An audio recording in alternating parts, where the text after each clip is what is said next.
नमस्कार दोस्तों, आज की ये video BA honours political science semester 4 subject है हमारा लेजिस्लेटिव प्रैक्टिस एंड प्रोसीजर, विधायी आचरण और प्रक्रिया।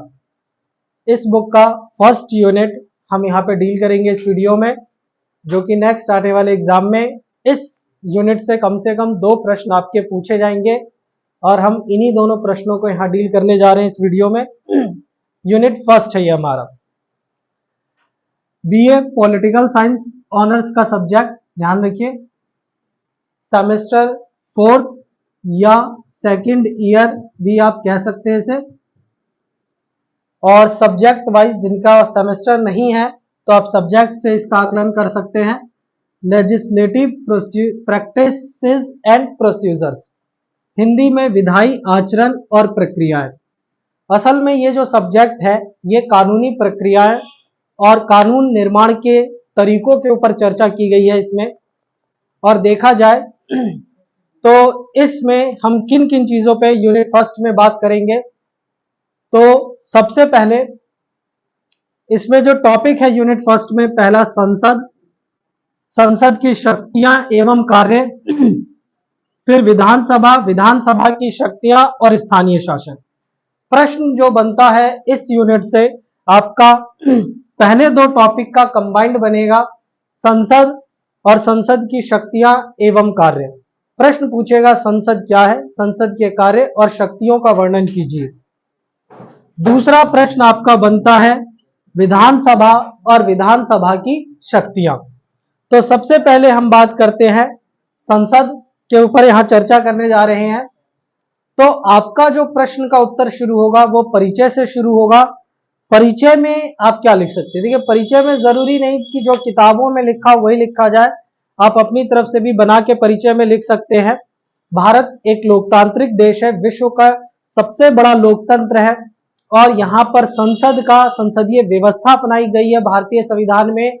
और भारतीय संविधान में जो संसदीय व्यवस्था है, विधायिक प्रक्रियाएं हैं, ये ब्रिटेन के संविधान से लिया गया है। इसके अतिरिक्त देखा जाए तो संसद की शक्तियां और कार्य भी, विधायक जो भी प्रक्रियाएं हैं, ये सब ब्रिटेन के संविधान से लिया गया है। भारतीय संविधान जो कि लंबे समय से 70-80 सालों से एक बड़े लोकतंत्र को चला रहा है, और संसदीय व्यवस्था जो एक लंबे प्रोसेस को चला रही है, हम देखें तो अनेक उतार चढ़ाव भरे दौर से गुजरा है, परंतु संविधान जो है वो विश्व का सबसे बड़ा संविधान है और इसकी तय और इसकी प्रक्रियाओं को समझना बहुत जरूरी है।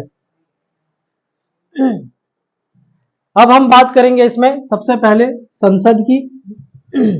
संसद की चर्चा करते हैं।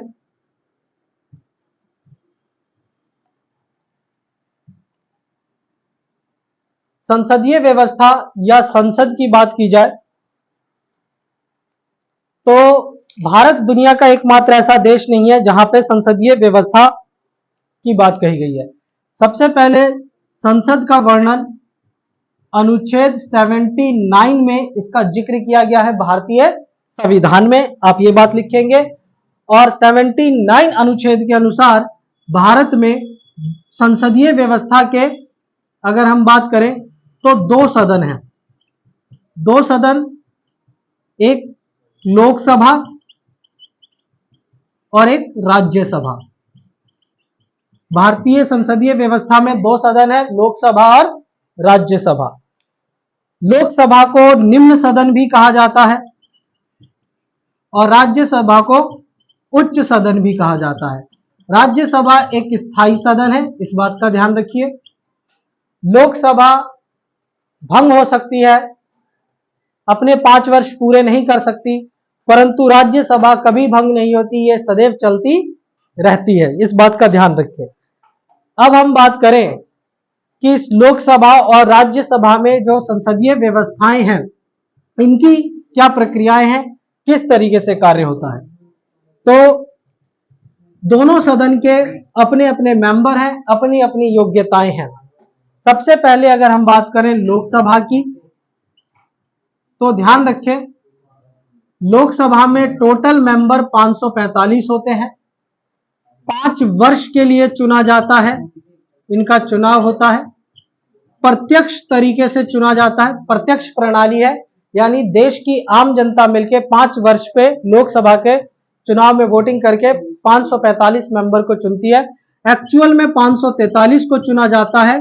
2 सदस्य इसके एंग्लो इंडियन हैं, आंग्ल भारतीय, जिसे राष्ट्रपति द्वारा मनोनीत किया जाता है। आंग्ल भारतीय, आंग्ल भारतीय उन्हें कहा जाता है जो ब्रिटेन में रहते हो, भारतीय मूल के ऐसे 2 व्यक्ति जो ब्रिटेन की नागरिकता प्राप्त कर चुके हैं, एंग्लो इंडियन होते हैं। 5 वर्ष के लिए चुना जाएगा। 545 में से जिस भी दल के 273 मेंबर्स होते हैं वो सरकार बनाते हैं, भारत सरकार का निर्माण करते हैं। तो ये सब बातें लोकसभा के लिए हैं। इसके अलावा राज्यसभा की सदस्यता की चर्चा की जाए तो राज्यसभा में इसे लोकसभा को निम्न सदन कहा जाता है, ध्यान रखिएगा क्योंकि ये भंग हो जाती है, इसीलिए राज्यसभा की बात की जाए इसमें 245 मेंबर होते हैं टोटल। 233 मेंबर्स को अप्रत्यक्ष तरीके से चुना जाता है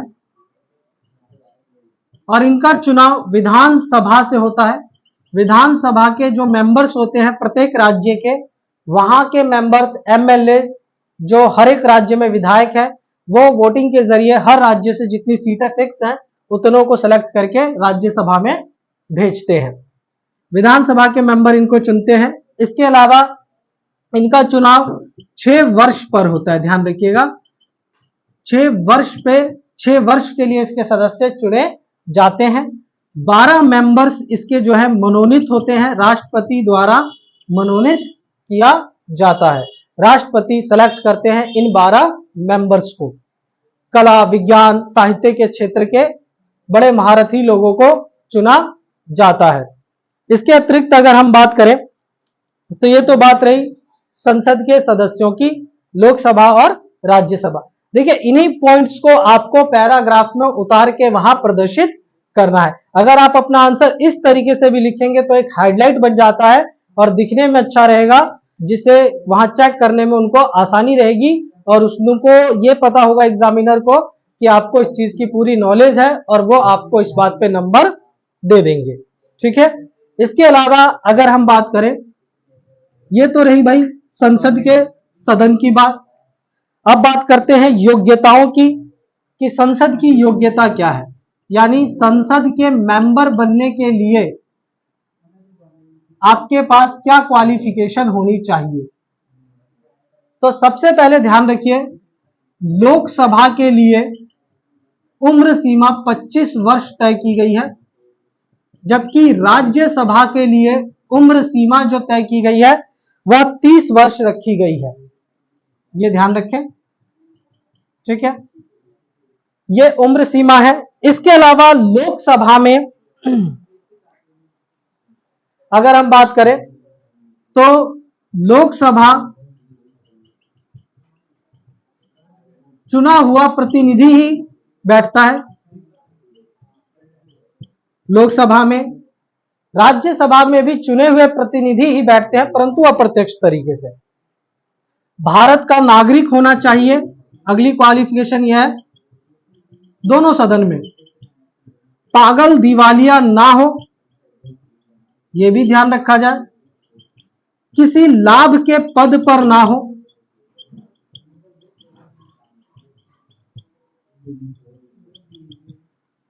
ये संसद की योग्यताएं रखी गई हैं और संसद द्वारा समय समय पर जो योग्यताएं निर्धारित की जाएंगी वो सभी योग्यताएं व्यक्ति के पास होनी चाहिए। ये योग्यताएं रखी गई हैं संसद की सदस्यता के लिए।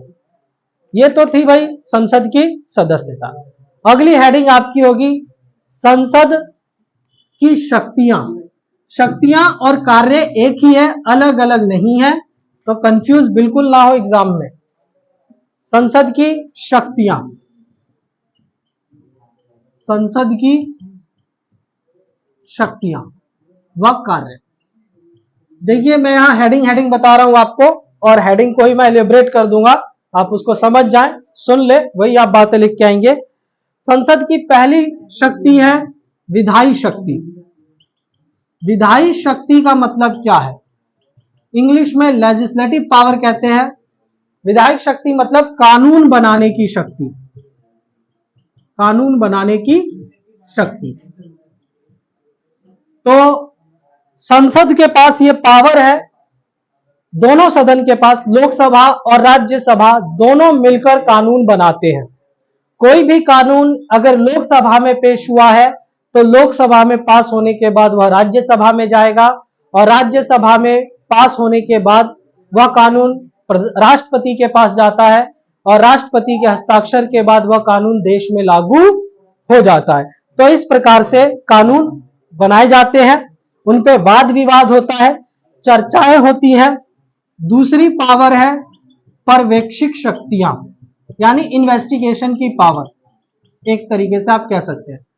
पर्यवेक्षक शक्तियों में यह है किसी का निंदा करना, किसी पे अविश्वास प्रस्ताव किसी नेता के खिलाफ लाया जाता है, या सरकार के खिलाफ अगर प्रस्ताव लाया जाता है, विश्वास प्रस्ताव, ये पर्यवेक्षक शक्तियां हैं। अगर मान लिया जाए किसी नेता के खिलाफ अविश्वास प्रस्ताव पास हो जाता है तो उसे तुरंत इस्तीफा देना पड़ेगा, या सरकार के खिलाफ अविश्वास प्रस्ताव लाया गया विपक्ष के द्वारा और वह प्रस्ताव पास हो गया तो सरकार को तुरंत इस्तीफा देना पड़ेगा और प्रधानमंत्री को अपना पद छोड़ना पड़ेगा। इसके अलावा निर्वाचन शक्तियां, निर्वाचन मतलब चुनाव संबंधी शक्तियां। निर्वाचन संबंधी शक्तियां क्या है दोनों के पास? तो निर्वाचन संबंधी शक्तियां यह है कि राष्ट्रपति, उपराष्ट्रपति, लोकसभा के अध्यक्ष, राज्यसभा के अध्यक्ष को चुनने के लिए राज्यसभा और लोकसभा के मेंबर चुनाव में भाग लेते हैं। इस बात का ध्यान रखिए। तो ये सब निर्वाचन शक्तियां हैं। संवैधानिक शक्तियों की अगर मैं बात करूं, संवैधानिक शक्तियां, तो संविधान में कुछ शक्तियों का उल्लेख किया गया है कि कोई भी संशोधन संविधान का लोकसभा राज्यसभा ही करेगा। इसके अतिरिक्त संविधान में नई चीजों को जोड़ना, नई चीजों, पुरानी चीजों को हटाना, यह कार्य भी लोकसभा राज्यसभा ही करते हैं। राज्यों की सीमाओं को बढ़ाना, घटाना या उनके नाम में परिवर्तन, ये सब कार्य भी लोकसभा और राज्यसभा के पास ही दिए गए हैं। तो ये सब संवैधानिक शक्तियां हैं लोकसभा और राज्यसभा की। तो ये ध्यान रखिए। तो ये सब दिया गया है आपको। इसके अलावा एक और शक्ति है वित्तीय शक्ति, 5वें नंबर पे। देखिए, वित्तीय शक्ति के बारे में थोड़ा सा भेदभाव देखने को मिलता है। वित्तीय शक्ति केवल और केवल ज्यादातर हमें लोकसभा में देखने को मिलता है। बजट वैसे तो किसी भी सदन में पेश हो सकता है। बजट पास होने का कार्य, बजट पेश करने का कार्य संसद में ही किया जाता है। यदि वित्त विधेयक, धन से रिलेटेड कोई कानून है तो उसके लिए यह जरूरी है कि वह लोकसभा से पास होना चाहिए। अगर राज्यसभा में वित्त विधेयक जाता है तो राज्यसभा उसे ज्यादा से ज्यादा 14 दिनों तक अपने पास रोक कर रख सकती है। 14 दिनों बाद ऑटोमेटिक उसे राज्यसभा से पास माना जाएगा, यदि वो पास हो या ना हो।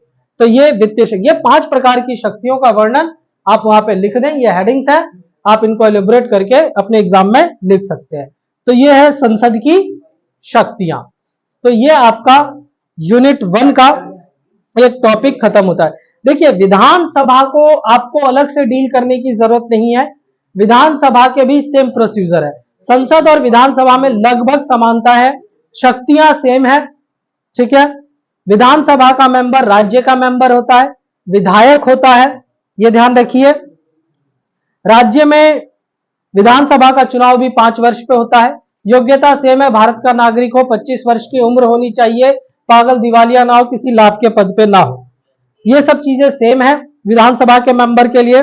विधानसभा की शक्तियां, एक तो विधायी कार्य, अगर किसी राज्य के लिए कानून बनाया जा रहा है, जैसे बिहार में शराबबंदी कानून है, उत्तर प्रदेश में जनसंख्या कानून है, तो इस तरीके के कानून में विधानसभा ही कार्य करती है। विधानसभा में अगर कोई कानून पास होता है, राज्यपाल की हस्ताक्षर, राष्ट्रपति के हस्ताक्षर के बाद वह राज्य में लागू हो जाता है। तो ये विधायी शक्तियां हैं। धन विधेयक के संबंध में ये विधानसभा के पास पावर है। साधारण विधेयक नॉर्मल कानून भी विधानसभा में पास हो सकता है। कार्यकारिणी शक्तियां हैं, कार्य करने की सारी शक्तियां हैं, ये सभी शक्तियां विधानसभा में भी दी गई हैं। और निर्वाचन संबंधी की बात करें तो अध्यक्ष और उपाध्यक्ष का चुनाव विधानसभा में जो होता है उसका चुनाव भी विधानसभा के मेंबर ही करते हैं।